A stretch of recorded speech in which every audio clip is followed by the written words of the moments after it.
మనిషికి ధనం, బలం అన్నీ ఉన్న బలగం అంటే స్వజనం దూరం అవడానికి కారణం ఏంటన్న సందేహం వేధిస్తూ ఉంటుంది ఒక్కోసారి.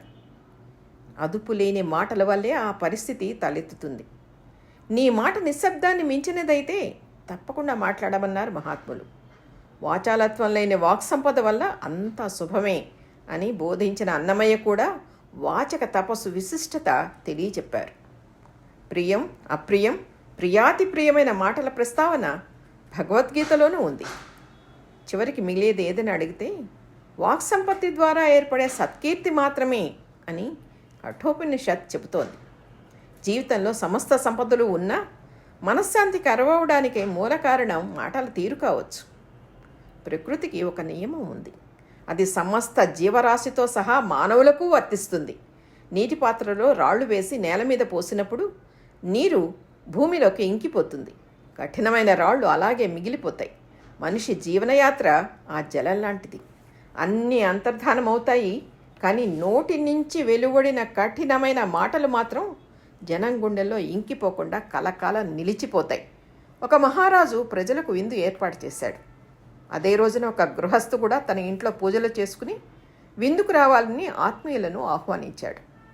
రాజు ఇంటి విందుకు వెళ్ళిన వారిలో కొందరు మళ్ళీ గృహస్థి ఇంటికి కూడా వచ్చారు.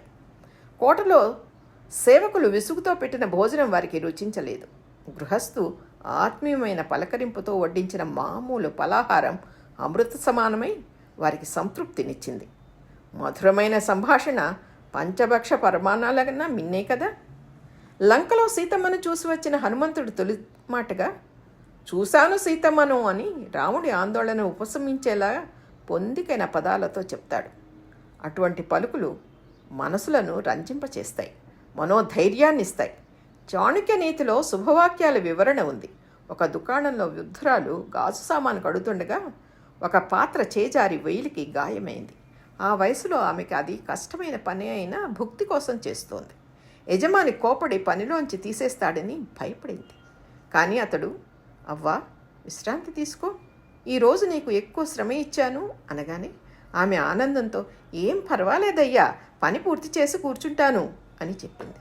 మనసెరిగి పలికే మాటలో మహత్తు ఉంటుంది. మనం ఏదిస్తే అదే పదింతలై తిరిగి వస్తుందని ఆర్యోక్తి. ప్రేమాస్పద పలుకులు ఉత్సాహాన్నిస్తాయి. మృదు సంభాషణ వలన సమస్యలు ఎన్నో సమసిపోతాయి. కార్యసాధకులు మార్ధవంగా మాట్లాడతారు. రమణ మహర్షి తమ సందేశాల్లో మౌనం, సహనశీలత గొప్పవని సత్యం చెబుతూనే మృదువుగా చెప్పమన్నారు. పలుకు బంగారం అయితే ఆత్మీయులకు కొదవే ఉంటుంది. అందరి హృదయాలలో ప్రేమవనం కుసుమించి పరిమళిస్తుంది అంటున్నారు గొర్తి వాణి శ్రీనివాస్ గారు మృదువుగా మాట్లాడదామంటూ. చిన్న చిన్న ఉదాహరణలతో చాలా సింపుల్గా చెప్పిన విలువైన సందేశాన్ని ఇచ్చారు రచయిత్రి. ఆత్మీయ పలకరింపు మనసుకు సాంత్వన చేకూరుస్తుంది. గాయపడిన మనసుకి ఓదార్పు అదే. రాముడిలా పురోభాషి, మృదుభాషి, హితభాషి అవ్వడం అందరికీ సాధ్యమా అంటే ప్రయత్నిస్తే పోయేదేముంది. మంచి మనుషులకు దగ్గరవడం తప్ప.